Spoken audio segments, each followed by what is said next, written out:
میں غدار ابن غدار کا بیٹا ہوں اور میں سمجھتا ہوں کہ آج کی تقریر کے بعد شام میں کہیں میں بھی چوتھی نسل میں اس نعرے سے گزروں گا۔ ہم تو غدار ہیں، ہم تو سب کہتے ہیں ہندوستان کی تقسیم کے خلاف تھے۔ آج بات ہو جائے 77 سال بعد کہ تقسیم ہندوستان کا فائدہ کتنا ہوا ہے، نقصان کتنا ہوا ہے۔ جوڈیشری بات کرتی ہے ایک ISI کی کرنیل کی، ہمیں 1000 دفعہ غدار بولا جائے ہمیں تکلیف کبھی نہیں ہوگی۔ پرکسی کو پرکسی بولیں گے تو تکلیف ہوگی۔ جس دن آپ کے بانی، آپ کے ملک کو بنانے والے نے جس دن فوج کے سامنے، فوج کے ایک تقریب سے یہ بات کی کہ یہ ملک اس لیے نہیں بنا کہ آپ اس پہ حکمرانی کریں۔ مسئلہ آپ کا شروع ہوتا ہے 47 میں۔ ہندوستان آزاد ہوتا ہے اور پاکستان بنتا ہے۔ میری بات سے اگر کسی کو تکلیف ہو، میں واضح کر دوں کہ میں اس وطن میں، اس ملک میں غدار ابن غدار کا بیٹا ہوں اور میں سمجھتا ہوں کہ آج کی تقریر کے بعد شام میں کہیں میں بھی چوتھی نسل میں اس نعرے سے گزروں گا۔ تاریخ حقیقت ہوتی ہے اور تاریخ سے آنکھیں پھیرنا، حقیقت سے آنکھیں پھیرنا آپ کو کبھی بھی مستقبل میں صحیح راستے پہ نہیں لے کر جا سکتا۔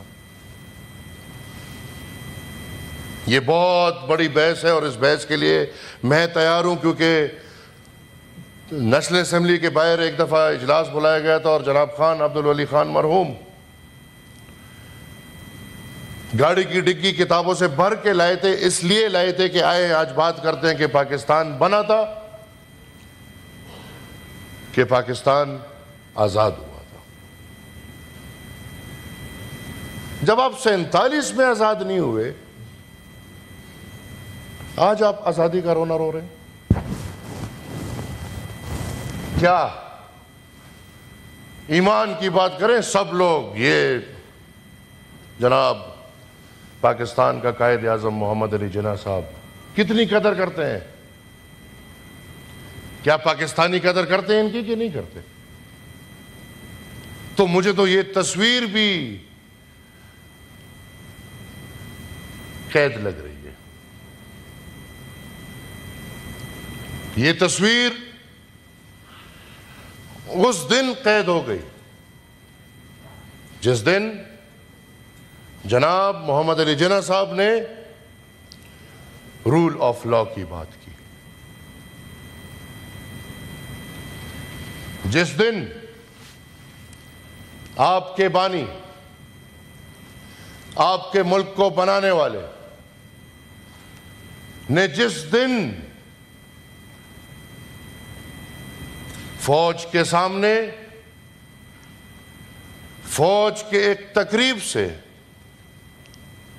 یہ بات کی کہ یہ ملک اس لیے نہیں بنا کہ آپ اس پہ حکمرانی کریں،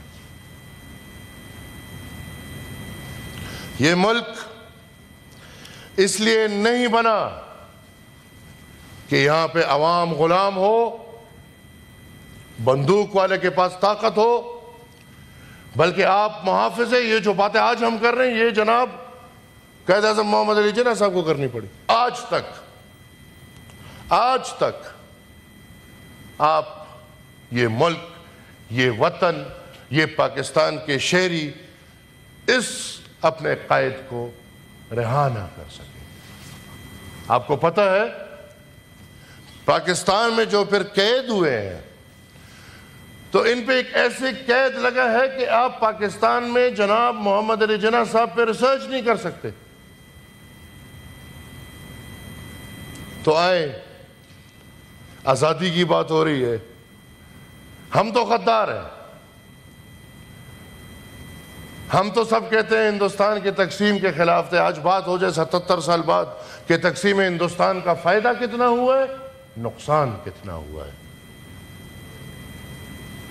ہم تو چلے غدار ہیں, لیکن آپ میرے معزز اراکین آج جوڈیشری اور ملٹیبلشمنٹ کی لڑائی سے نکل کے کیا میں آپ کے لیے یہ بات اٹھانے کو تیار ہوں, میرے ساتھ کھڑے ہونے کو تیار ہے کہ آج یہ ایوان یہ مطالبہ کرے کہ جو پابندی پاکستان میں جناب محمد علی جناح صاحب کے اوپر ریسرچ کرنے پہ لگی ہے یہ کھول دی جائے, اور میرے سمیت سب کو یہ موقع ملے کہ ہمیں پتہ چلے کہ ہمارے قائد, ہمارے رہبر, ہمارے اس ملک کے بانی محمد علی جناح صاحب کون تھے. بدقسمتی سے یہاں پہ کھیل بینیفیشریز کا اور افیکٹیز کا چلتا آ رہا ہے. کل کا بینیفیشری آج کا افیکٹی ہوتا ہے, کل کا افیکٹی آج کا بینیفیشری ہوتا ہے. جب وہ بینیفیشری ہوتے ہیں وہ ان کو سب قابل قبول ہے. پھر ملک کے ساتھ جو ہو خیر ہے, ہم نے مسنگ پرسن کی بات نہیں کرنی. یہ ابھی بدقسمتی سے قصہ مسنگ پرسن سے شروع ہوا, لڑائی میں آخر میں سینٹ اور یا پارلیمان اور عدالت کو آمنے سامنے ہونا پڑا. 12 اگست 1948 ٹھیک پاکستان بننے کے 1 سال بعد, جیسے میں نے آپ کو ذکر کیا کہ خدائی خدمتگاروں کی حکومت ختم کر کے ان کو جیلوں میں ڈال دیا گیا, اس بیچ باچا خان اور قائد اعظم کا رابطہ ہوا, اور قائد اعظم نے یہ فیصلہ کیا کہ میں باچا خان کے پاس آؤں گا, خدائی خدمتگار مرکز ہمارا سردریاب. لیکن کیریکٹرز تھے. وہ باچا خان جو پارلیمان میں آ کے وہ لاز لیتے کہ میں تقسیم ہند کے خلاف تھا, لیکن آج جب پاکستان بن گیا, پاکستان ایک حقیقت ہے, تو آئیں اس پاکستان کو بناتے ہیں. اور وہ انہوں نے اپنی ساری سروسز, خدائی خدمتگاری کی جتنی بھی سروسز تھیں, وہ پاکستان بنانے کے لیے محمد علی جناح صاحب کے سپرد کی. این اس وقت جب محمد علی جناح صاحب سردریاب آ رہے تھے تو قیوم خان نے کہا کہ آپ کو مار دیں گے. خدائی خدمتگار اکٹھے ہوئے ہیں, وہ آپ کو مار دیں گے. خدائی خدمتگار پشاور سے سردریاب تک تیاری میں پکڑے ہوئے تھے کہ مہمان آ رہے اور آج ہم ایک نئے موڑ پہ جائیں گے. مہمان نہیں آیا, مایوسی ہوئی, سٹرائک میں بدل گیا, سب کو پکڑ لیا. 12 اگست 1948 ہمارے پختون بھائی بہنیں وہ کہتے کہ یار یہ انگریز کو تو نکالنے میں ہمارا بے بنیاد نکل گیا. انگریز کو کس نے نکالا؟ جی 2:30 بج رہے ہیں. انگریز کو کس نے نکالا؟ انگریز کو فوجی نے تو نہیں نکالا, یہ تو فوجی تھے. تب بھی سلوٹ, آج بھی سلوٹ, ان کو تو تنخواہ اس کی مل رہی ہے. انگریز کو تو نکالا قوم نے. پختونخوا میں خدائی خدمتگار نکلے, ان کو ہم نے نکالا, ملک کو آزاد کیا. اس آزادی میں بھی ہمارا نقصان ہوا. ملک بنا, آزاد تو نہیں ہوا. جب ملک بن گیا پھر بھی نقصان. تو انہوں نے سوچا کہ بھئی ہمارے سب لیڈران قید ہیں, لہٰذا ہم ایک سٹرائک کرتے ہیں. اور وہ سٹرائک بھی کسی کے پاس بندوق نہیں, کسی کے پاس کچھ بھی نہیں. ایک پرامن خدائی خدمتگاروں کے بارے میں جس نے بھی پڑھا ان کو پتہ ہے کہ وہ عدم تشدد کے پیروکار تھے, اور وہ عدم تشدد پہ ان کا سارا نظریہ تھا. کیا ہوا اس احتجاج پہ؟ آپ کے پاکستان کے فوج, یہ اگر آپ لوگوں کو نہیں پتا, یہ آپ کان کھول سن لیں, کان کھول لیں. نہتے شہریوں پہ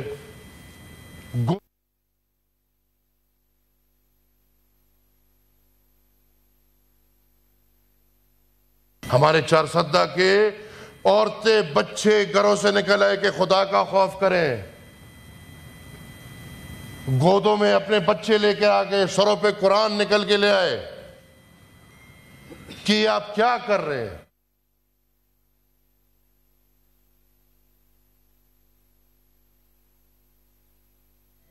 کیونکہ ان کا مشن تھا کہ ہم نے خدائی خدمتگار تحریک کا خاتمہ کرنا ہے۔ آج تک ہم بھی اس ملک میں زندگی گزار رہے ہیں، ہمیں بھی یہ گلہ ہے، ایک ایک شہید کو ہم یاد کرتے ہیں۔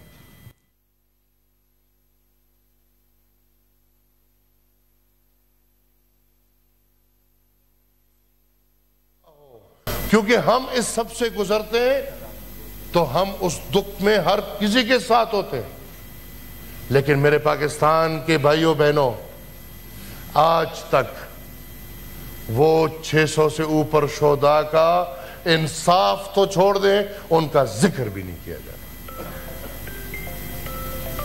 مشرق علوم کے اسٹوڈنٹس بیٹھے ہیں، کہیں کتابوں میں بھی یہ بات نہیں سنی ہوگی۔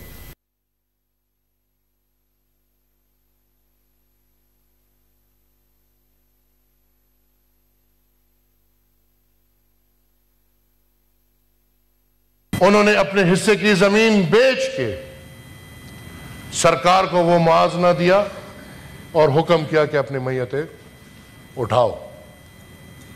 پھر ہم پختون قوم، بلکہ یہاں پہ سب قومیں جو بیٹھے ہیں، ہماری غمی اور خوشی واضح ہے۔ الحمدللہ چھپی ہوئی نہیں ہوتی کہ ہم لوگوں سے چھپائیں کہ ہم نے میت ہے، کوئی مرا ہے یا کسی نے شادی کر لی ہے۔ ہماری سب کچھ واضح ہوتا ہے، بچے بھی واضح ہیں، شادی بھی واضح ہے، غم بھی واضح ہے۔ کیا ہوا؟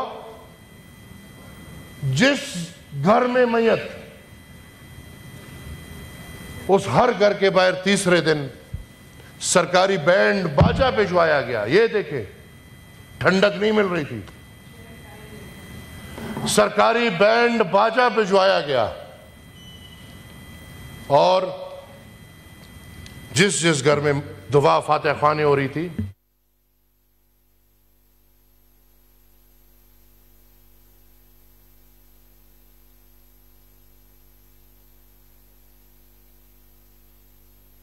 اور آج جس مینڈیٹ کی بات ہو رہی ہے، تو اسی مینڈیٹ کی خاطر جب ہمیں یہ شوق چس کہ نہیں بھائی پنجاب پاکستان ہے اور پاکستان پنجاب ہے اور اس کے علاوہ پاکستان کچھ نہیں ہے، ہم نے بنگال کے مینڈیٹ کو نہ مانتے ہوئے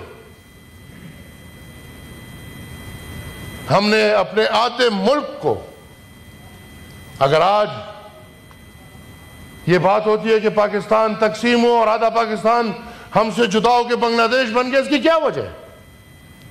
یہی وجہ ہے کہ آپ ان کو مینڈیٹ دینے کو تیار نہیں تھے۔ یہی وجہ ہے کہ آپ ان کو ایک مظلوم محکوم قوم کی طرح تصور کر رہے تھے، جس طرح آج آپ پختون کو، بلوچ کو، سرائکی کو، مہاجر کو، سندھی کو، بلکہ پنجاب میں بہت لوگوں کو، کشمیری کو، گلگتی کو، جو جس طرح کنسیڈر کیا جاتا ہے۔ کیا ملا آپ کو؟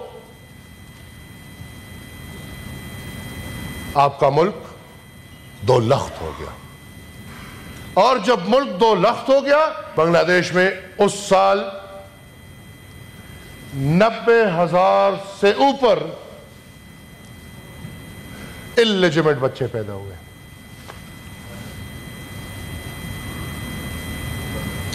کس نے کیے؟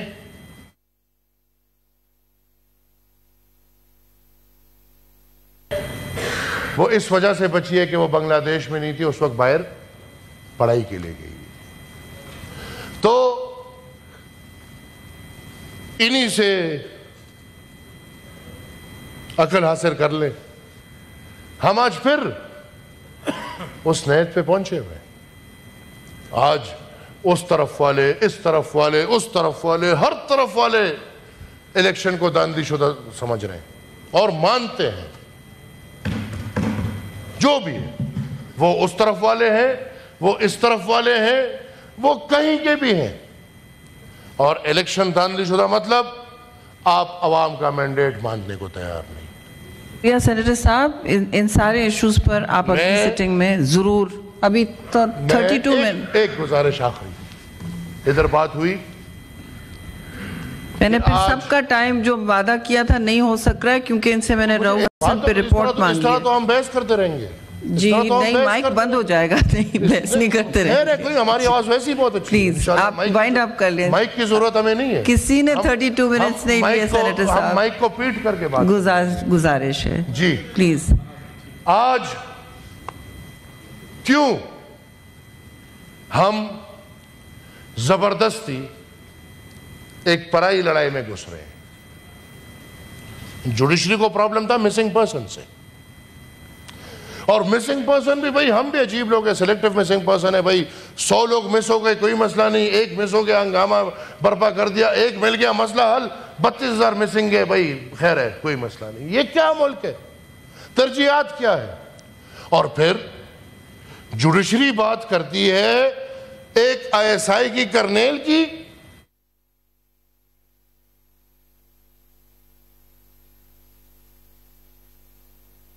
ہمیں 1000 دفعہ غدار بولا جائے ہمیں تکلیف کبھی نہیں ہوگی،